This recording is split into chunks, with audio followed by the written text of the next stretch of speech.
Ahí está bien. Paco, ahí está bien.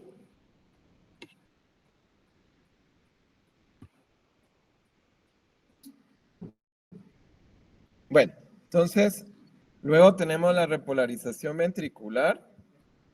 Súper, ¿verdad? Y entonces se va a dar desde lo que es, ya hicimos la repolarización auricular, que son estos vectores. Luego llega el nodo atrioventricular y aquí empieza la polarización ventricular, ¿verdad? A través de lo que es el haz de His. Y finalmente la repolarización ventricular que corresponde al segmento ST. ¿Sí?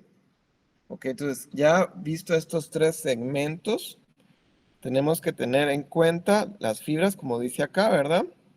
Que es un sistema de conducción sinusal, atrioventricular, ventricular, haz de His y por último Purkinje. Va. Recordando eso, vamos a hablar lo que es crecimientos auriculares. Entonces, para poder hablar de crecimientos auriculares, tenemos que hablar de la onda P, ¿sí? Entonces, lo que les decía, la primera deflexión aquí habla del aurícula derecha y la siguiente de la aurícula izquierda. Entonces, cuando tenemos crecimiento en la primera porción, y esto es en cuestión voltaje, o sea que crece para arriba, tenemos crecimiento auricular derecho. Y cuando tenemos crecimiento auricular izquierdo que crece en porción tiempo, tenemos crecimiento auricular izquierdo. Crecimiento auricular derecho, vamos a tener ondas P altas, mayores de 3 milímetros, ¿sí? En cualquier derivación. Y para crecimiento auricular izquierdo, vamos a tener en menores de un año, si es mayor a 0.08 segundos. Aquí entran los neonatos. Entre 1 a 3 años, si es menor a 0.09 segundos. A mayor, perdón, mayor. Y en mayores de 3 años, si es mayor a 0.10 segundos. ¿Sí? Entonces, si vemos los ejemplos de aquí a la par, que son estos, aquí tenemos crecimiento en voltaje de la onda P. Si ustedes cuentan los cuadritos, tenemos 1, 2, 3, por lo menos 5, más de 6. ¿Sí? Aquí hay más de 6. Y aquí en un crecimiento auricular izquierdo, que vemos aquí vamos a ver crecimiento en función del tiempo más de 80 milisegundos. ¿Sí? Entonces, la hipertrofia auricular derecha son ondas altas y picudas, la hipertrofia auricular izquierda son ondas P anchas y, por ejemplo, y pueden ser melladas. Bueno, entonces el crecimiento atrial derecho va a ser ondas altas y picudas con duración normal. Voltaje mayor de 0.25 milivolt en derivaciones del plano frontal. ¿Cuál es el plano frontal?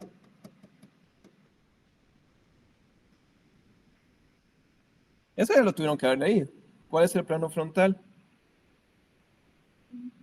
De 1, de 2, de 3, ABL, ABR y ABF.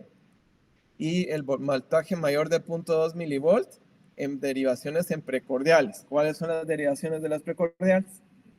De B1 a B6. Entonces, eso es importante. Para fines prácticos, mayor de 0.3.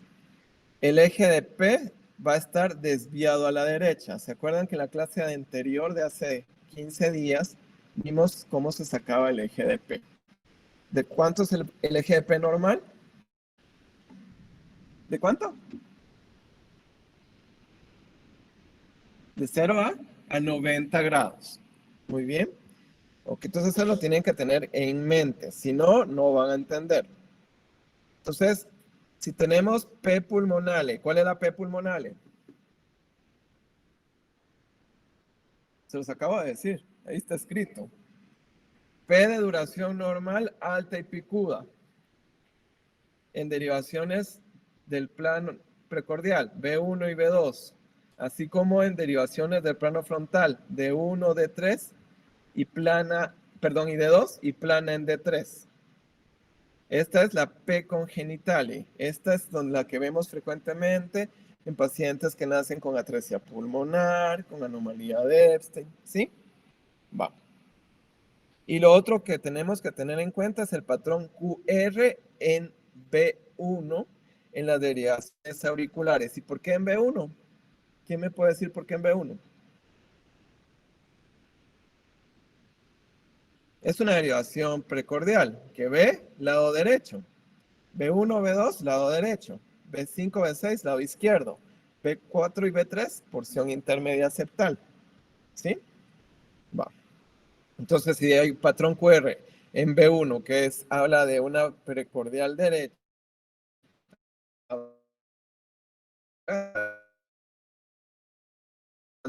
encuentro patrón QR en B1, hay crecimiento auricular y dilatación auricular. Bueno, veamos este ejemplo. Este es un paciente masculino de 7 meses.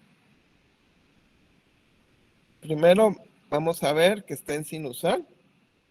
D1, D2 positivo y negativa en ABR. T1 positivo, ABF positivo. El eje está entre 0 y 90. Veamos D2. D2 tiene crecimiento auricular derecho porque la P está aumentada en voltaje. Mide más de punto 25 en D2 y mide más de punto 2 en B1, B2. Entonces aquí tenemos datos de crecimiento auricular derecho. Veamos acá, aquí donde está magnificado. Vean, P, en este electrocardiograma aquí están modificadas. P pulmonaria, ¿verdad? Vean que en tiempo no ha aumentado, pero sí en voltaje. Entonces aquí es crecimiento auricular derecho. Veamos ahora crecimiento auricular izquierdo. P de amplitud normal, o sea que no aumenta en voltaje, pero sí aumenta en duración con respecto al tiempo. Si tiene más de 0.12 segundos con una muestra característica de la llamada P mitralis. Este lo vemos en estenosis mitral congénita, en estenosis más que todo valvulares. P bimodal en B3, B4 o de B3 a B6. ¿Sí? Eje de P, aquí sí cambia el eje, está desviado a la izquierda. P en B1 con componente negativo mayor o igual a 0.1 milivolt y o mayor o igual a 0.04 segundos. ¿Sí? Porque se aleja de B1, como B1 es precordial derecha, se aleja, por eso el componente es negativo. Veamos el ejemplo. Entonces dijimos que tiene que tener voltaje normal, pero duración aumentada. Aquí hay 3 cuadritos. Entonces tiene más o menos como unos 120. Tiene la muesca que hace esta como montañita. Esa es una P mitralis. El eje de P. P positivo en D1. ABF positivo. Pero si hacemos la suma, está más positivo ya en D3. Entonces el eje se va hacia la izquierda. ¿Sí?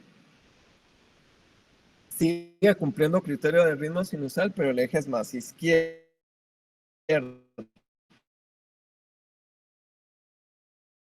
El eje de P. Vean, muesca negativa, porque como hay crecimiento auricular izquierdo, el vector se aleja de acá.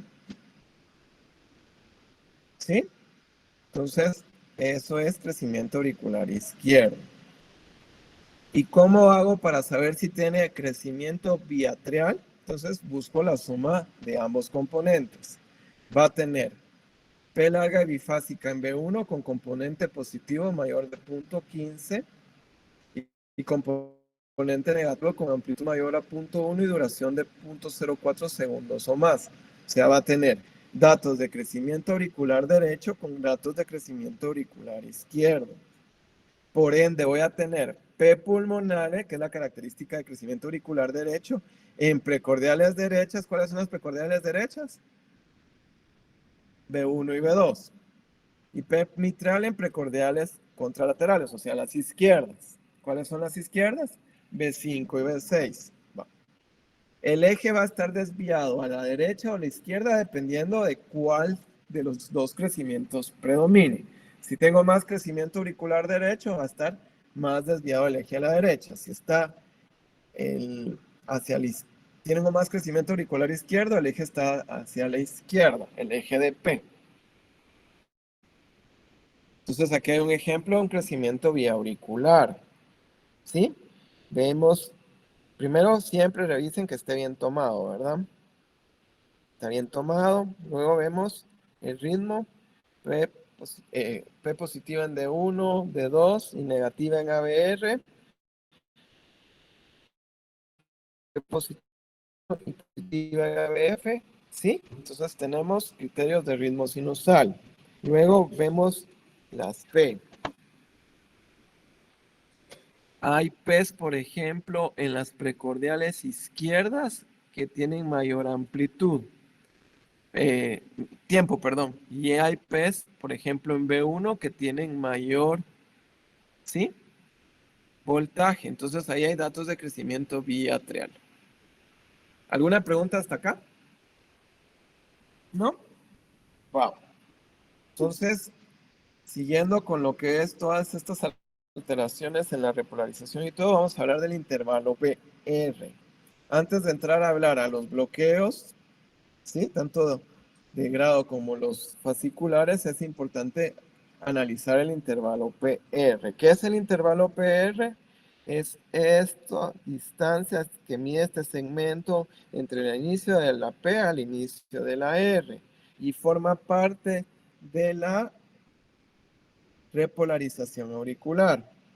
Entonces, puedo tener dos escenarios, en los que tenga PR corto o en los que tenga PR prolongado. ¿Se acuerdan que yo les puse esta tabla que está acá, donde mirábamos los límites superiores e inferiores para cada intervalo PR según la edad? ¿Sí? Aquí está la edad. Entonces, sabíamos que el límite inferior desde el primer día hasta los 35 meses, 0.08, y el superior, dependiendo de la edad, pero es más o menos entre 0.16 a 0.15. No obstante, de 3 años en adelante hasta los 15, 0.10 es el límite inferior, y el superior es todavía sin llegar a 0.20. En cambio, ya mayores de 15 años y adultos ya son los 120, los 200 milisegundos, el límite superior, y el límite inferior son los 120 milisegundos, que es lo que generalmente nos han enseñado. Entonces, si se dan cuenta, aquí es conforme a la edad. Bueno, si yo tengo un PR corto, estoy hablando de síndromes de preexcitación, ¿sí? Que son estos tres: el Wolff-Parkinson-White, el Long-Gannon-Levine y el Mahine. Y si tengo PR prolongado, hablo de los bloqueos atrioventriculares.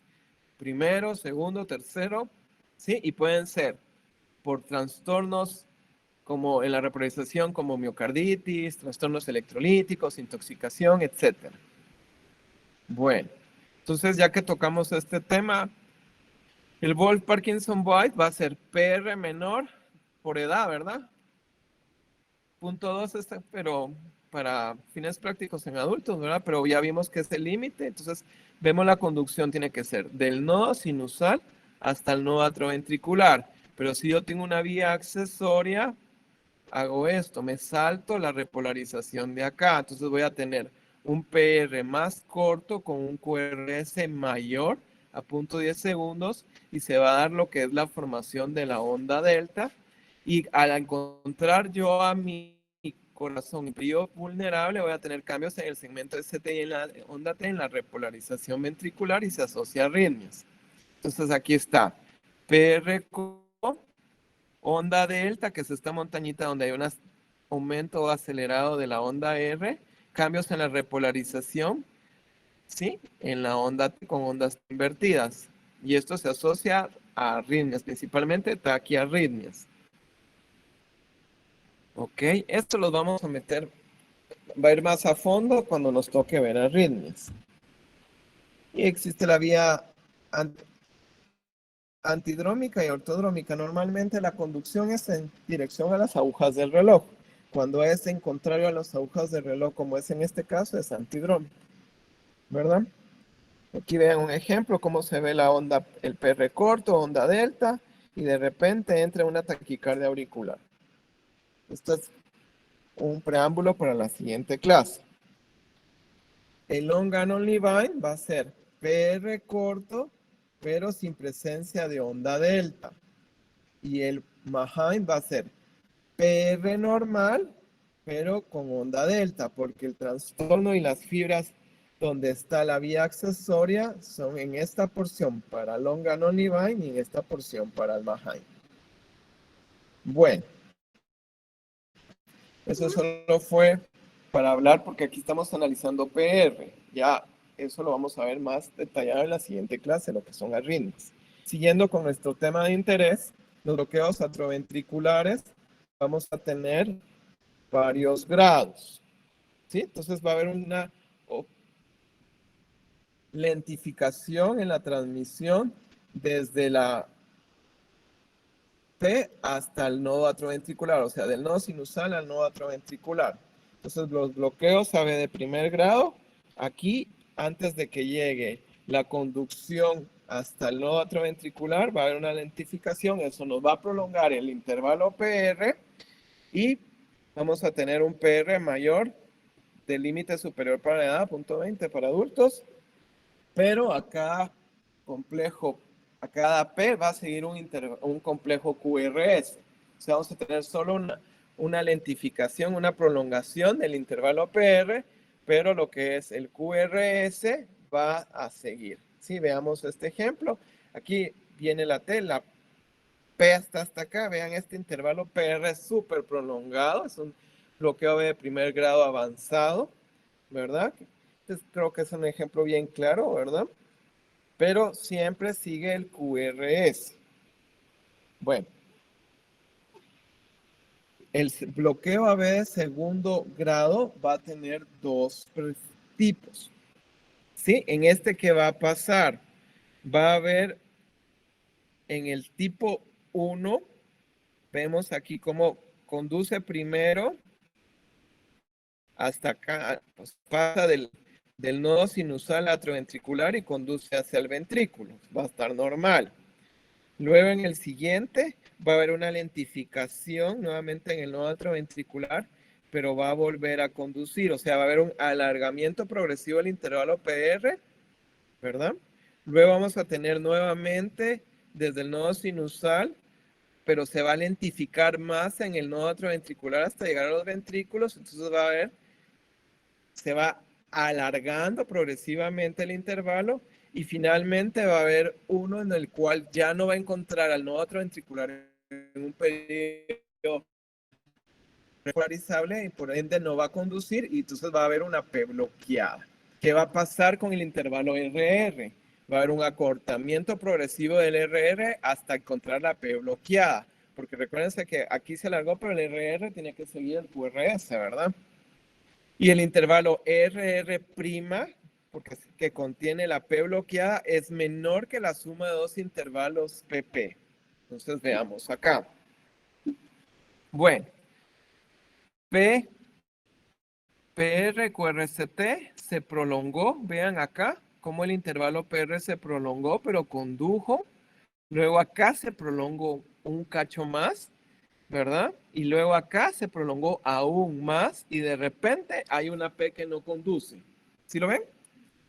Entonces, y este intervalo PP es más largo que los intervalos PP. Y el intervalo RR va a ser más largo, pero no mayor que la suma de esto. Veamos aquí abajo. Aquí venía prolongado, aquí se prolongó y no condujo. Y aquí otra vez empieza nuevamente y se va prolongando el intervalo PR hasta que una P no conduce. Entonces, este es un bloqueo ABD de segundo grado tipo 1. Y a este fenómeno en el cual el PR se va prolongando y de repente una P no conduce, ¿ustedes saben cómo se le llama? Fenómeno de Wenckebach. Entonces, el bloqueo AB de primer grado, bloqueo AB de segundo grado tipo 1 tiene fenómeno de Wenckebach. Va.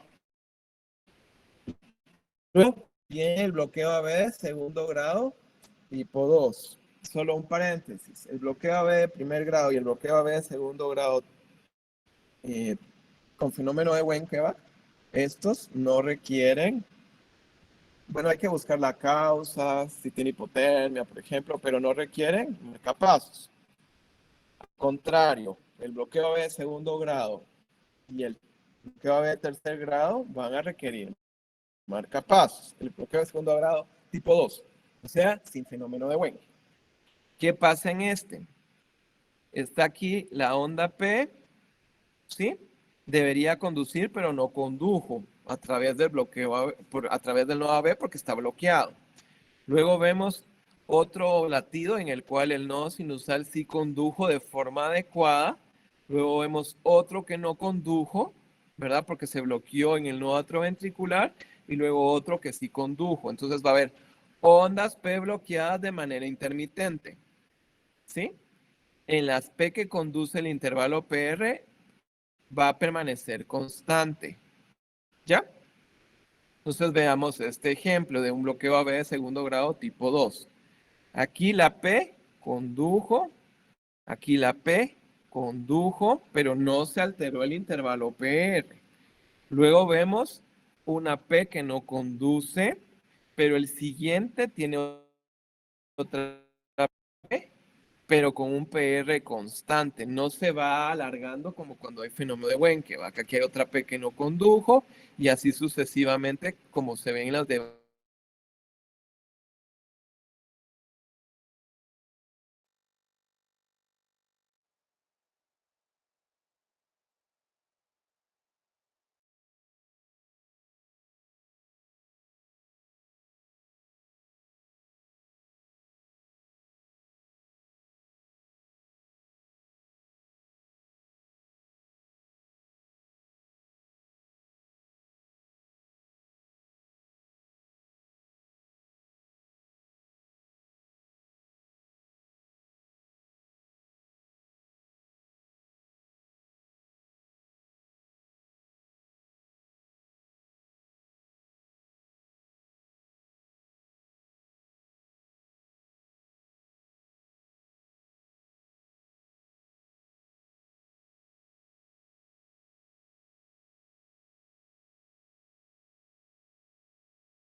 Esta distancia solo hay que compartir. ¿Cómo se comparte?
Nunca he subido allá.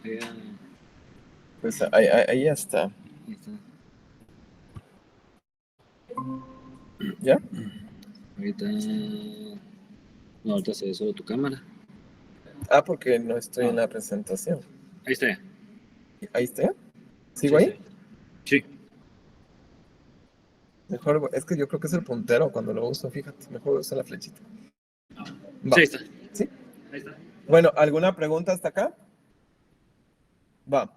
Entonces, el bloqueo AB de tercer grado, perdón la interrupción, va a hacer que haya una P que conduce por su lado y un ventrículo que conduce, o sea, un QRS que conduce por su lado.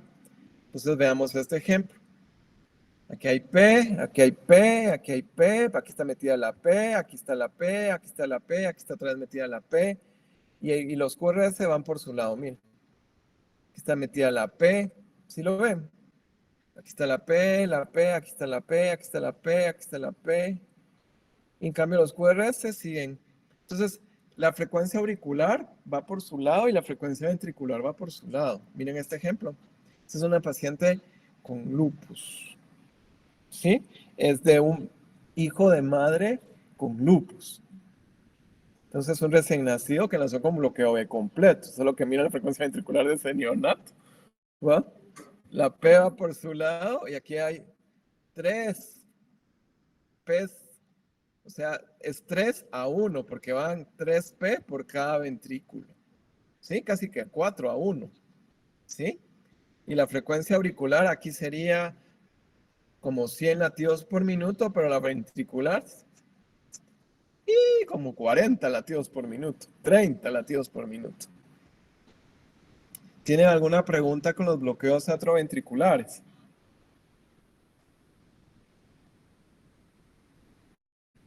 ¿No? Bueno, entonces para poder platicar de los bloqueos de rama, tenemos que analizar el QRS. Y el QRS lo tenemos que analizar igual que como analizamos la P. Tenemos que analizar el eje de QRS, la duración del QRS, la amplitud, es decir, el voltaje de la QRS, la duración, es decir, el tiempo, la progresión de la RS, ¿sí? Y la presencia o no de onda Q. Entonces, ¿se acuerdan que en la charla anterior ya aprendimos a sacar el eje de QRS? Y aquí están nuevamente los valores normales según edad. Para neonatos, una semana, un mes, la media más 110, de 1 a 3 meses más 70, 3 meses a 3 años más 60, y mayor de 3 años 60. Pero aquí están los rangos, que en neonatos puede ser hasta 180 y en adultos puede ser hasta mayores de 3 hasta 105. ¿Sí? Entonces, aquí hay un chivo. Cuando el eje está extremo, es decir, entre menos 90 menos 180, pensar en canal AB. O sea, con un electro ustedes pueden tener ya el diagnóstico de un canal AB. O una CIA osteoprimo, que es un canal AB parcial. ¿Cuándo vamos a tener un eje de QRS a la izquierda? Cuando hable de compromiso a nivel de bloqueo completo de rama izquierda o hipertrofia ventricular izquierda. ¿Y cuándo vamos a tener un eje a la derecha? Cuando tengamos datos de bloqueo completo de rama derecha o de hipertrofia ventricular derecha. ¿Sí? Bueno, entonces calculemos este eje de QRS para volver a recapitular. Aquí están los chivos, ¿se acuerdan que se los di? Va, entonces veamos. P positivo en D1, D2 y negativa en ABR. P positivo en D1 y positivo en ABF tiene un eje de P normal.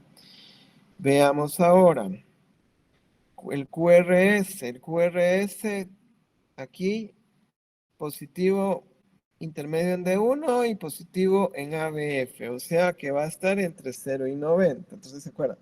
Aquí está nuestro chivo entre 0 y 90. Este es un eje de QRS normal.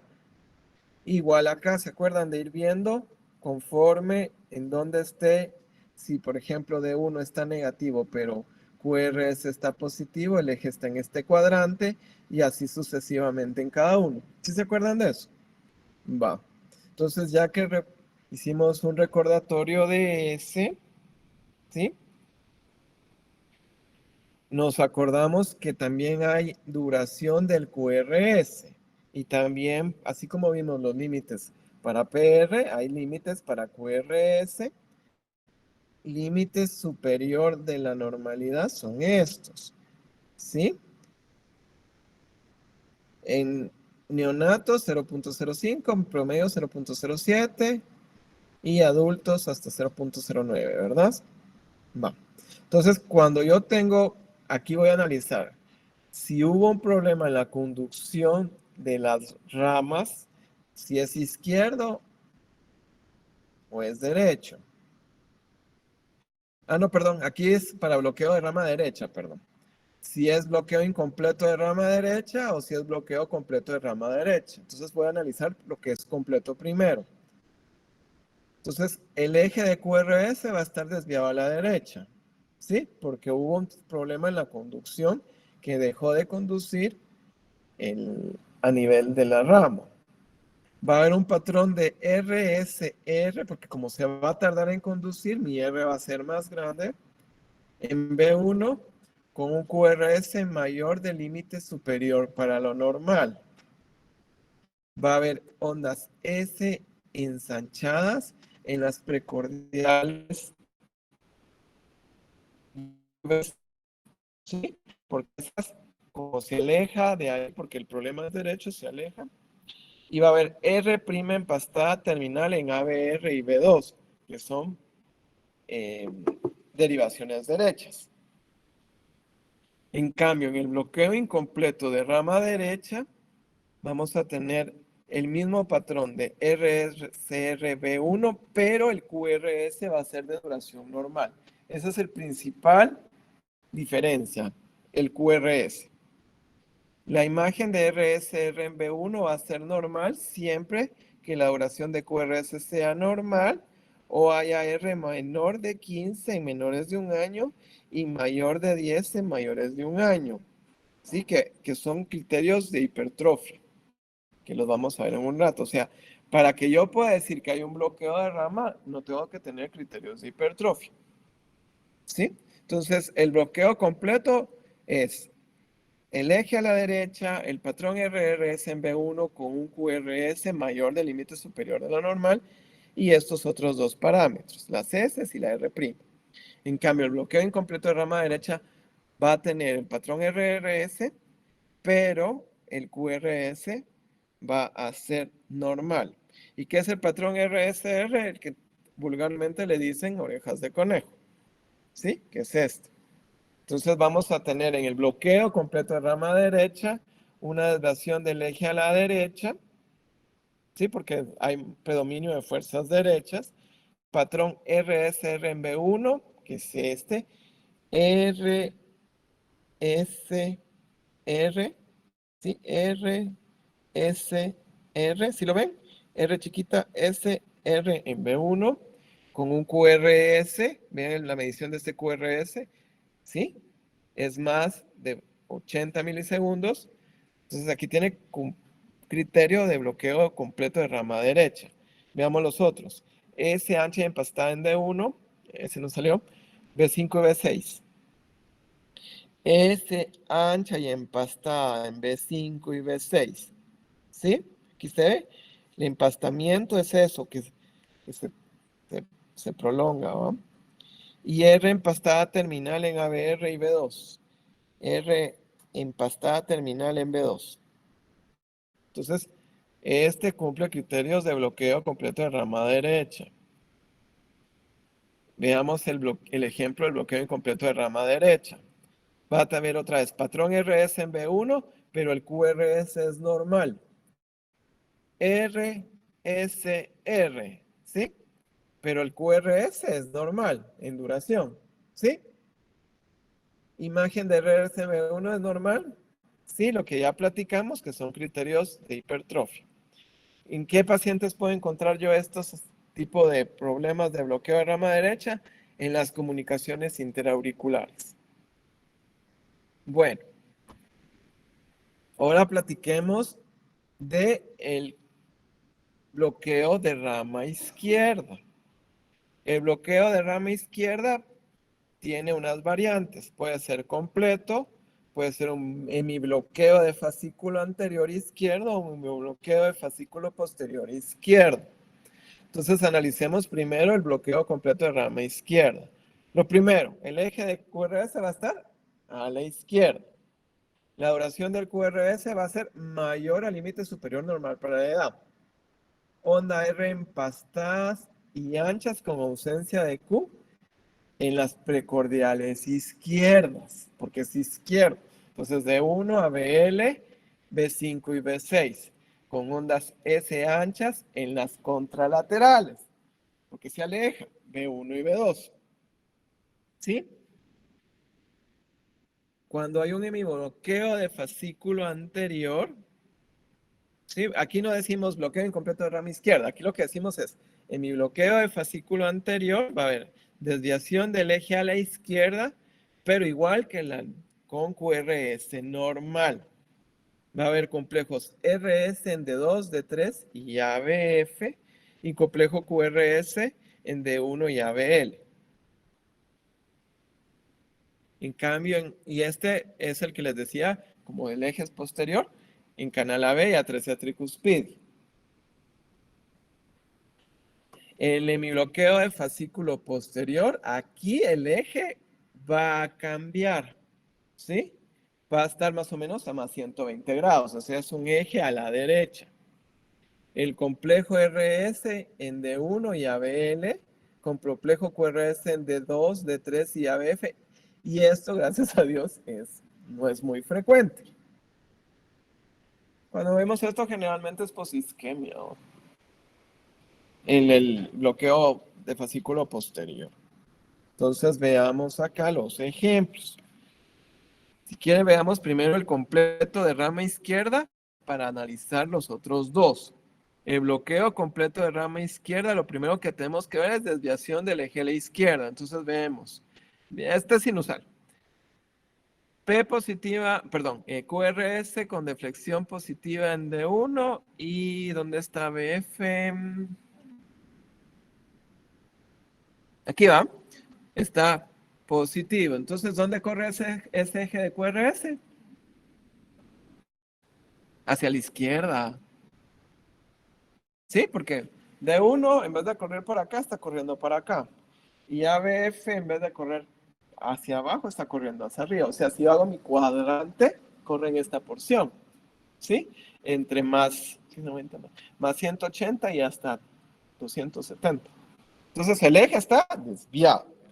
El siguiente criterio es el QRS. El QRS está prolongado, más de 80 milisegundos, más de 90, dependiendo de la edad. Está prolongado. Vean cuánto dura ese QRS. Son QRS amplios. Onda R anchas con ausencia de Q en las precordiales izquierdas. Entonces, no tiene Q en D1, no tiene Q en ABL, por aquí la he visto y choco mucho. Aquí está. Y las precordiales izquierdas, B5 y B6. Y ondas S anchas en B1 y B2, porque aquí se está alejando B1 y B2. ¿Sí? Entonces es bloqueo completo de rama izquierda. Y este también lo vemos más que todo en isquemia, o corazones dilatados, como cardiopatías, por ejemplo. Bueno, entonces, ahora por decir el incompleto, por decir aquí, solo que aquí es de fascículo anterior y de fascículo posterior. Lo primero, eje de QRS desviado a la izquierda, D1 positivo y ABF negativo, o sea, hasta aquí y acá, en esta porción. Pero el QRS es de duración normal, ¿sí? Complejos RS en D2, D3 y ABF. RS, o sea, R y S en D2, R y S en D3 RS en ABF. Y aquí sí hay complejo QR en D1 y ABL. D1 y ABL, que son las izquierdas. Aquí está la Q. ¿Sí? Ok. Va.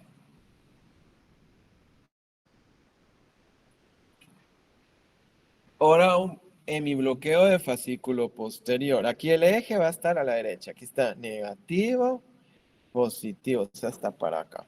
No, está para acá. Entonces, y el QRS es de dilación normal. RS en D1, RS en D1 y en ABL, aquí están. Y complejos QR en D2, D3 y ABF. Complejos QR en D2, D3 y ABF. ¿Sí ven? Es que es chiquito, pero aquí está la Q. Aquí está la... Bueno, pregunta con los bloqueos de rama. ¿No? ¿Se dieron cuenta? Ay, quiero estudiar. ¿Sí? Si ustedes no van a leer antes de la charla, difícilmente lo van a comprender. Bueno, platiquemos ahora de las hipertrofias. Entonces, el corazón normal tiene, recuérdense que esto es la suma de vectores y los vectores tienen direcciones y tienen ejes y corresponden a la masa que mayor fuerza tiene. Aquí hay un ejemplo de un adulto con un corazón normal. Entonces vamos a tener un vector septal, que es este, que corre a esta porción. Un vector del ventrículo derecho, que es este, perdón, que es de 1, y un vector hacia el ventrículo derecho, que es de 2. Entonces, si yo tengo más masa del ventrículo izquierdo en comparación al ventrículo derecho, mi eje se va a ir más hacia esa masa. Como en este ejemplo, si tengo demasiada masa, ¿sí? Miren hasta dónde se va. ¿Sí? Entonces hay un vector resultante de la despolarización ventricular derecha y un vector resultante de la despolarización ventricular izquierda y el vector principal, que es la suma de los vectores, que aquí está dado como número 3, corresponde al eje de QRS, porque es la fuerza de la masa de los vectores. Bueno, entonces veamos este ejemplo. Es un electro de un niño de 14 años que tiene criterios de hipertrofia ventricular izquierda. R positivo en B6 mayor al percentil 98 para la edad. ¿Se acuerdan que también hay para eso? Entonces, R en BS amplia. ¿Sí? ¿Cuáles son los precordiales izquierdas? B5 y B6. Entonces yo veo que la R aquí es más amplia. ¿Sí? Onda Q más de 4 milímetros en B5 o B6. Aquí están las Q en B5 y B6. Recuérdense que normalmente no hay Qs ahí. R en B1 menor a P5, al percentil 5. Entonces, la R es menor al percentil 5. Como es B1 y B2 son las precordiales derecha, entonces aquí el vector se va a alejar. Por ende, vamos a tener R chiquitas con S grandes. Y aquí como se acerca el vector, vamos a tener R grandes con S chiquitas. ¿Sí? Entonces va a haber una R en B1 menor al percentil 5 para la edad y S en B1 mayor al percentil 98 para la edad. Aquí es percentil 98. ¿Sí? En cambio, la R, que es acá, como es hipertrofia ventricular izquierda, va a ser la R en B6 más S en B1 va a ser mayor al percentil 98. Y el otro criterio que hemos dicho, que si hay mayor fuerza izquierda, el eje de QRS en hipertrofia ventricular izquierda, ¿hacia dónde debe estar? Hacia la izquierda. ¿Sí? Entonces veamos, positivo, positivo, pero más ABF, o sea que está más o menos entre 90. ¿Ok? Bueno.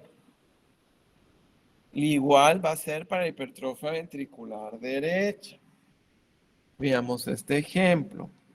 Vean las ondas R prominentes en las precordiales derechas con S chiquitas y las S profundas en precordiales izquierdas con R chiquitas. Entonces va a haber una R en B1 mayor al percentil 98 con una S en B6 mayor al percentil 98. La T, este es un dato positivo en B1 mayor al cuarto día y mayores de 10 años, porque siempre se estresan que tiene T invertida en B1, B2 y B3, y eso es normal, hasta los 10 años. Complejo QR en B1, QR en B1. Antes los mirábamos en B4 y B5, en B5 y B6. Ahora como es derecho, lo vemos en B1. Complejo RSR' en B1 con R mayor de 15 en mayores de un año o mayor de 10 en mayor de un año. ¿Se acuerdan que este era el criterio que nos quitaba lo del crecimiento, que nos quitaba el bloqueo de rama derecha? Porque es criterio de hipertrofia ventricular derecha. ¿Sí? Entonces aquí sí se cumple. R mayor de 15 o mayor de 10 dependiendo de la edad. ¿Sí? Si encontramos esto y en un paciente que pensamos que era bloqueo de rama derecha, no, porque es criterio de hipertrofia ventricular derecha. ¿Se acuerdan que vimos eso? ¿Verdad? Bueno, y un momento la relación RS en B1 y desviación del eje ¿hacia dónde?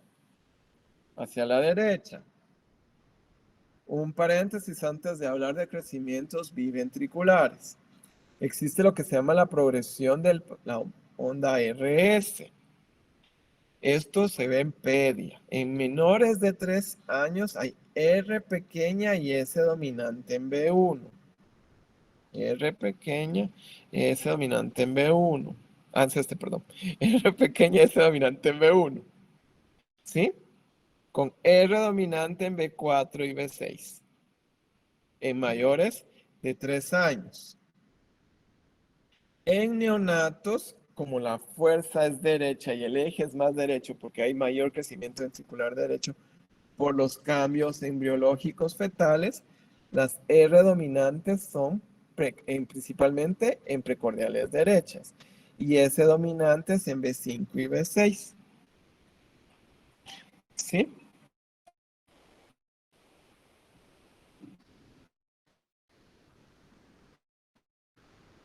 Bueno, y hay una progresión anormal cuando hay hipertrofia ventricular, alteración de la conducción o infarto.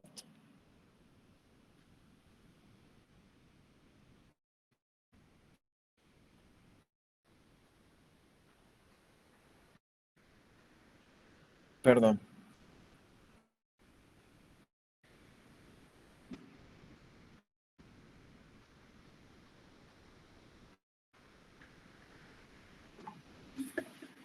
Listo. Ok.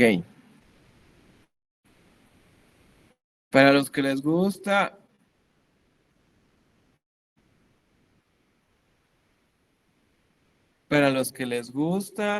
los índices. Entonces tenemos el índice de Sokolov-Lyon, que es el que más utilizamos para hipertrofia ventricular izquierda. Y aquí lo que se mide es los cuadritos en voltaje, ¿sí? En B1, B5 y B6.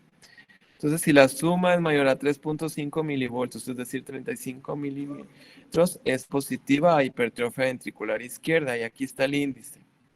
S en B1 más R en B5 o B6. ¿Sí? Y aquí está para hipertrofia ventricular izquierda y para hipertrofia ventricular derecha. S en B1 más R en B5 B6 mayor a 3.5 milivoltios, que es lo mismo decir 35 milímetros. Y el para hipertrofia ventricular derecha es R mayor a 7 milímetros en B1 con RS' en B1. Para hablar de crecimiento biventricular tenemos que tener datos de crecimiento de ambos ventrículos. Entonces vamos a ver en precordiales derechas R's prominentes y también vamos a ver R's prominentes en precordiales izquierdas.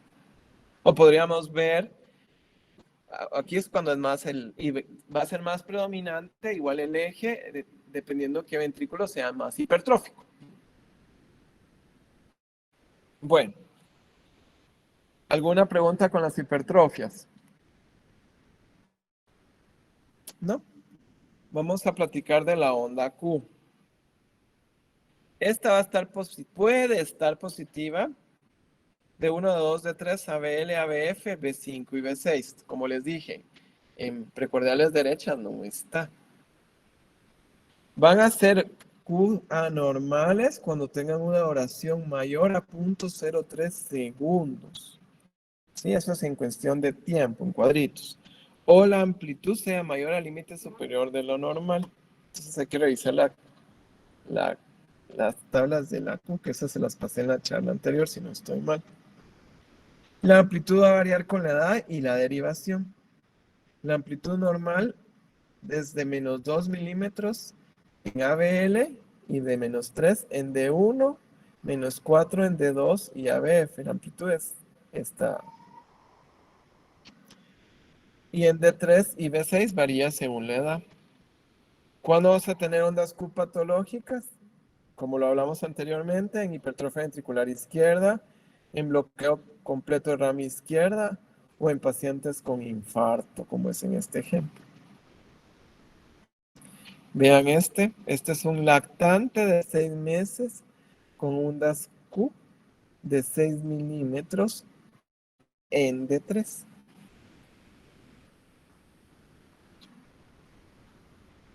¿Sí? Y no es porque esté enfermo, no es porque esté infartado, porque ese es un parámetro de normalidad en pediatría. Bueno, y el intervalo QT, pues ya habíamos platicado que es desde el inicio de la Q hasta el final de la R y habla de la repolarización ventricular. Si es corto, menor a 0.33 segundos, y si es prolongado, con base a la fórmula de Bassett, menores de 6 meses, tiene que ser menos a 450, en niños menos a 440 y adolescentes menos de 430. Recuérdense que el QT prolongado es causa de muerte súbita y arritmia ventricular, y el QT corto también es, aunque este es menos frecuente, ¿verdad? Puede ser congénito, porque QT corto congénito, o puede ser secundaria hipercalcemia o digital. Y el QT prolongado creo que se volvió a salir, ¿no? En lo que habíamos platicado en Romano White, los síndromes de Yerwell, que son los síndromes de QT prolongado, y en hipocalcemia, miocarditis y en algunos fármacos. Solo voy a ver que creo que se salió de la chat.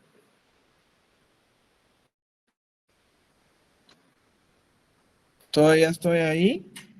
¿O se salió? Yo creo que todavía está ahí. No. Ok, entonces veamos este ejemplo de un intervalo QT. Vean este electrocardiograma y vean esa prolongación del intervalo QT. ¿Sí lo ven? Aquí está el inicio de la Q y hasta aquí termina la T. Está prolongado. Y aquí les puse los valores con la fórmula de Bassett, que es QT medido partido de la raíz cuadrada de RAR. Entonces, este es un ejemplo de un paciente de 18 años femenino con síndrome de QT prolongado y arresto cardíaco. Y en este ejemplo, 506 milisegundos es lo que da el QT. Entonces, riesgo de muerte súbita. Ya casi para finalizar, vamos a analizar el segmento ST. El segmento ST no se incrementa si es mayor de 1 milímetro y es normal si está a menos de 0.5 milímetros sin ninguna derivación. ¿Sí? O sea que no debe ser mayor a 1 milímetro ni menor a 0.5. Existe este parámetro que la repolarización precoz es normal en adolescentes y va a haber una elevación en el ST menor de 4 milímetros en las precordiales derechas laterales B4, B6 e inferiores de 1, D3 y ABF. Más presencia de ondas T. Vean acá. Hay una elevación en el punto J, que es este, del ST menor a 4 milímetros. ¿Sí? Este es B4. ¿Ok? Podemos tener alteraciones en el ST, en pericarditis, infarto, las hipertrofias ventriculares, intoxicación digitálica. Y cuando vamos a ver la onda T, recordemos, dijimos que la onda T va a ser positiva en B1 entre los 0 a 7 días, pero va a ser negativa entre los 7 días a 10 años. O sea, si yo encuentro una onda T positiva, negativa en B1, tengo que pensar en un neonato, por ejemplo, que tiene una pericarditis. Entonces aquí vemos algunos ejemplos, ¿verdad? En los cuales tenemos cambios en el intervalo de la onda T, ¿sí? Miren aquí, positiva, aquí está invertida casi que plana, ¿verdad? Nosotros casi no vemos infartos, pero sí hemos visto, incluso aquí en el hospital hemos tenido niños con Kawasaki, en neonatos podríamos tener un Alcapa, por ejemplo, o podríamos tener una atresia pulmonar con septum íntegro que tiene sinusoides que se nos podría infartar. Entonces es importante conocer. Entonces que va a haber una lesión al miocardio y puede haber supra o infranivel del ST. Y cuando es una lesión subepicárdica vamos a ver esta imagen en la cual hay un supradesnivel y cuando es una lesión subendocárdica vamos a ver este infradesnivel. Entonces, ya sea que sea un supra o infranivel, va a ser patológico cuando llegue a medir más de 0.1 milivoltio. Y es diagnóstico con 0.3 milivoltios. El ST, no la T, es el intervalo ST. Ok, entonces para seguir hablando de isquemia, siguiendo hablando de la onda T es asimétrica, nunca es simétrica. O sea, la onda T tiene que ser asimétrica, la montañita, eso es normal. Si está asimétrica e invertida, habla de un bloqueo, un crecimiento o una sobrecarga, lo que acabamos de platicar. Pero si es simétrica normal, es isquemia subendocárdica. Si está simétrica e invertida, es isquemia subepicárdica. ¿Sí? O sea que para ver isquemia, la onda T debe ser simétrica. Si está normal la montañita, es subendocárdico. Si está invertido en la derivación que le corresponde, es isquemia subepicárdica. Veamos estos ejemplos de una pericarditis versus un adolescente con la repolarización precoz. Aquí hay una elevación del segmento ST importante, ¿sí? Con una onda T simétrica y elevada. El intervalo QT está bien. Entonces, habla de inflamación subendocárdica, ¿va? Y sería, según lo que dijimos, subepicárdica, ¿sí? Entonces habla de una pericarditis. En cambio acá, veamos que hay una elevación menor a 4 milímetros del punto J, ¿sí? Y es cóncavo, no es así como este convexo. Y esto es un adolescente, que también tenemos que saber qué paciente es, ¿va? Porque encuentro esto en un neonato, no es normal, pero si es un niño de 15 años, pues es normal. Siempre intervalo QT normal y este es un dato de repolarización precoz, que eso lo vemos más que todo en niños atletas, ¿verdad? En adolescentes normales lo podemos encontrar, pero en atletas es donde más lo vamos a ver. Bueno, este ejemplo, ¿qué les parece? Vean esa gran Q con esa supradesnivel del ST y la T invertida. ¿Qué puede ser eso? Esto es un señor infartado. ¿Sí? Se los pongo porque mi hijo, vos que estudias medicina, mira el electro de tu tío, ¿verdad? Entonces, es importante no que te vea el experto, pero me parece un infarto. ¿Sí? Y en medicina hay lugares en donde están los sitios en los que se da el infarto. En la porción lateral, anterior, inferior, y aquí están qué va a pasar con la derivación del ST y qué arteria es la que está obstruida generalmente. Eso se los pongo para conocimientos generales. Esto obvio no se los voy a preguntar, pero es bueno saberlo. Y aquí vemos otro electro de otro infartado. Miren esas elevaciones del ST, ¿sí? ¿O será que este es un infartado? ¿Qué otra cosa podría ser?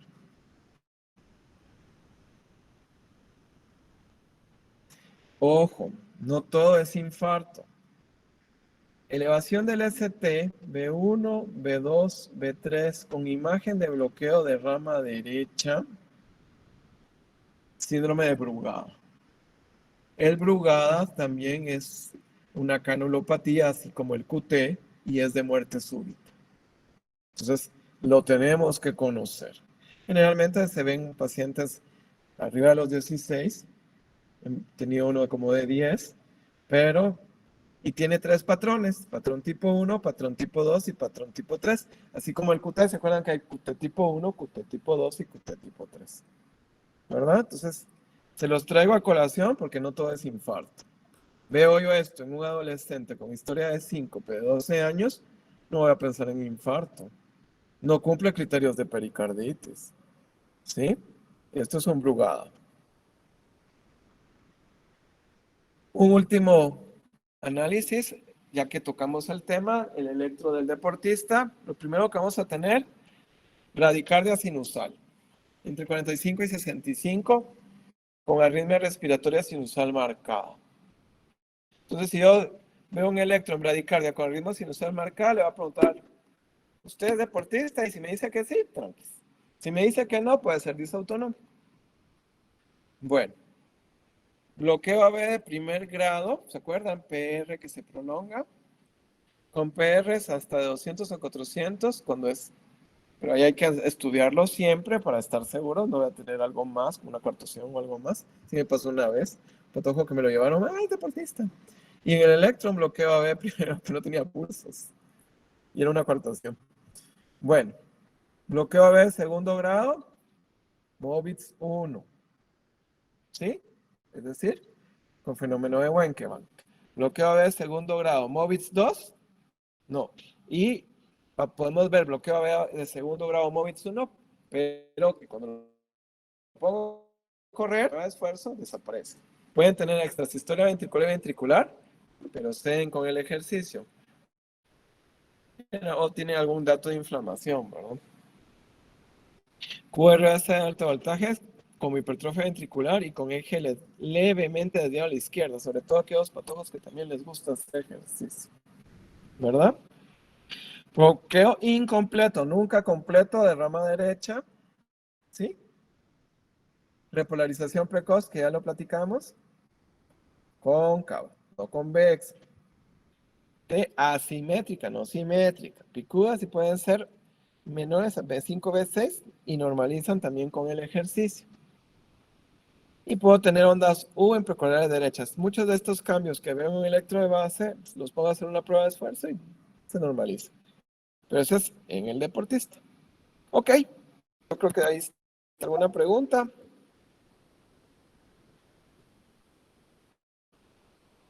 ¿No? ¿Dudas? Les agradezco su tiempo.